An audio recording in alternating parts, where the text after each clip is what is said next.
man, Linux System. On va parler de la gestion, de l'organisation, de la mémoire du plus petit registre jusqu'au disque dur. Écoute ça.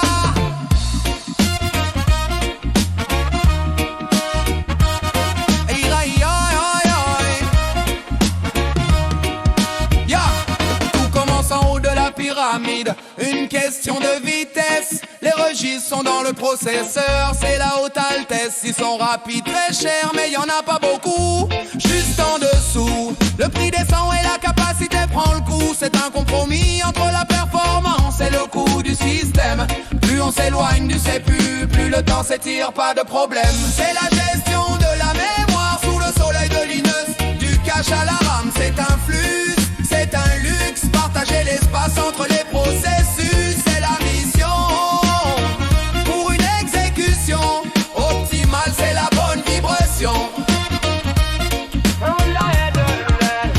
Entre le processeur et la RAM, y a une couche intermédiaire, on l'appelle la mémoire cache. Pour aller plus vite que l'éclair, c'est de la mémoire statique. Pas besoin de rafraîchir, elle garde les données proches pour ne pas faiblir. Niveau 1, 2 ou 3, si la donnée est là c'est un hit.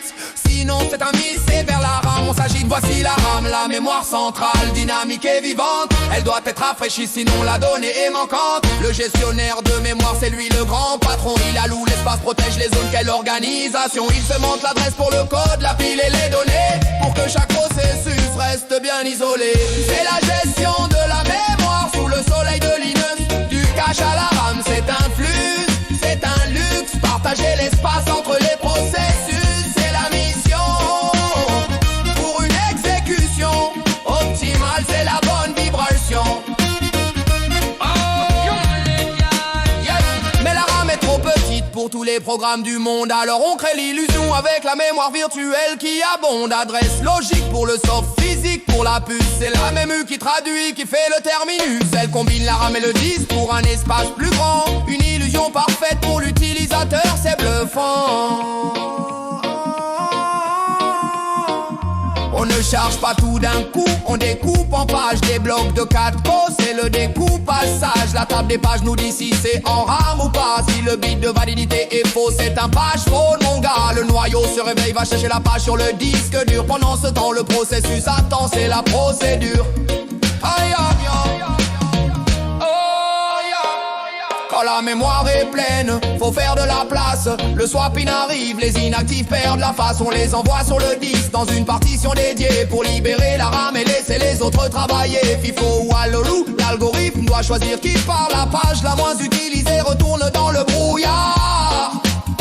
Aïe aïe.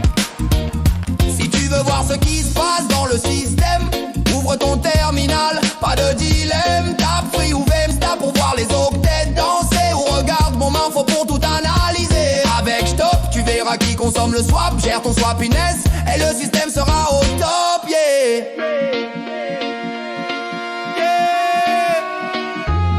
Mémoire